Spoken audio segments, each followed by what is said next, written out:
Joseph Magufuli, pamoja na ukweli kwamba hatuko naye duniani, bado wanaishi kwenye mioyo ya Watanzania, na hii haikutokea kwa bahati mbaya, ni kwa sababu walifanya kazi nzuri, aliheshimu Tanzania, lakini muhimu zaidi aliwapenda Watanzania, kazi ambayo Dr. Samia Suluhu Hassan ameiendeleza tena kwa kasi kubwa, hasa kwa miradi mikubwa ambayo yeye alianzisha, amehakikisha kuwa anaitimiza.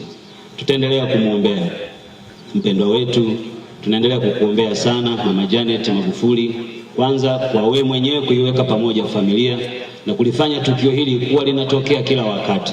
Sisi tunatupa nafasi ya kureflect yale ambayo tulijifunza kutoka kwake. Tunakushukuru sana wewe pamoja na familia, lakini tunakushukuru sana mgeni rasmi kwa kuja huku kwetu Geita kwa ajili ya jambo hili.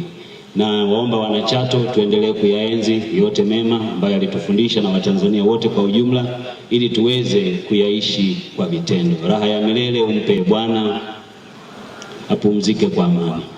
Asante.